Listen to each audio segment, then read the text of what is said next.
Welcome back to my new video. तर मी आज अंडा कढीची रेसिपी बनवत आहे, ती तुमच्या बरोबर शेअर करते। कुकरची शिटी होत आहे, इकडे मसाल्याची तयारी करून घेते। तर बघा, ही मी पिवळी तयार केली आहे, ह्याच्यात थोडंसं पाणी घालून ह्याची पेस्ट तयार केलेली आहे। हे अंडे बॉईल झालेले आहे, आता त्यांची मी पुढची रेसिपी तयार करते। चला तर आता पुढची तयारी करते। ऑलरेडी प्रीहीट केलेली आहे मी कढई, त्याच्यामध्ये तेल ओतलेलं आहे। आता थोडासा कांदा घालून ब्राऊन होईपर्यंत ते शिजवते त्याला।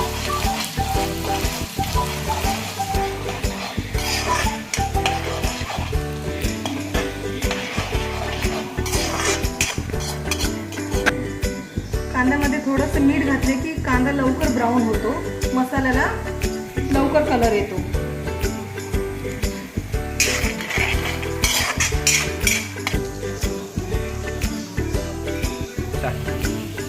कांदा चांगला ब्राऊन झालेला आहे, आता त्याच्यात मी मसाला ओतते।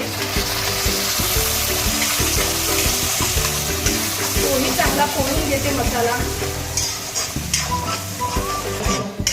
हा मसाला चांगला तेल उतरेपर्यंत भाजून घ्यायचा। चांगला तेल उतरला मसाल्यावरती तर मग हळद मीठ तिखट घालायचं।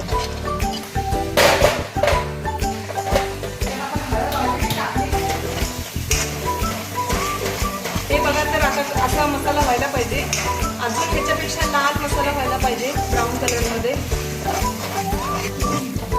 बघा हा मसाला कसा दिसत आहे, अजून पण ह्याला कलर यायला पाहिजे।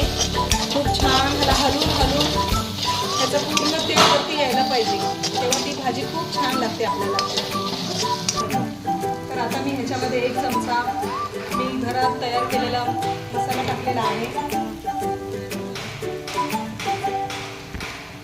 अर्धा चमचा मी अंडा कढी मसाला टाकत आहे।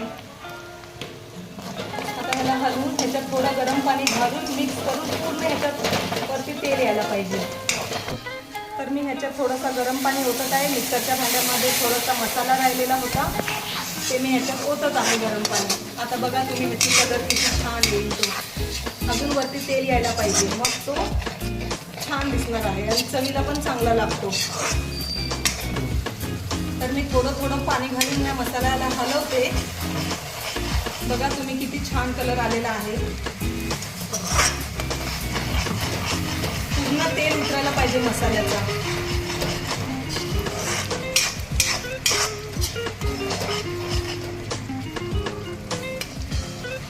तर तुम्ही बघू शकता किती छान कलर आलेला आहे, मसाला पण पूर्णपणे भाजलेला आहे। तुम्हाला हवं असेल तर तुम्ही ॲड करू शकता पाणी, मला इनफ आहे।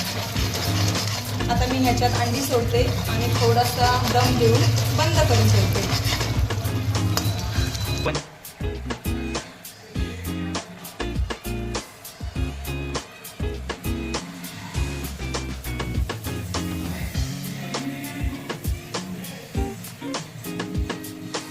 तर गाईज, मी करता करता माझ्या मुलग्याने 1 अंडा खाल्लेला आहे, त्याच्यामुळे 1 अंडा त्याच्यात कमी पडलेला आहे। तुम्ही बघू शकता किती छान झाले हा याचा अंडा कढी मसाला। तुम्ही ट्रायही करू शकता आणि मला कमेंटमध्ये कळू शकता की कसं झालेलं आहे। थोडीशी कोथिंबीर कमी कोथिंबीर नसल्यामुळे माझा थोडा वांदा झालेला आहे। तर तुम्ही बघू शकता किती छान मसाला तयार झाला आहे अंडा कढीचा। आता थोडं ह्याच्यावर मी स्टीम ठेवून 2-3 मिनिटासाठी प्लेटिंग करायला सुरुवात करते। आपली ही रेसिपी पूर्णपणे कंप्लीट झालेली आहे। बघा तुम्ही करून तुमच्या घरी आणि मला कमेंट्समध्ये कळवा कशी झालेली आहे। खूपच छान तरी आलेली आहे। तुम्हाला जर ही रेसिपी आवडली तर तुम्ही प्लीज लाईक करा, शेअर करा, सबस्क्राईब करा। थँक्यू।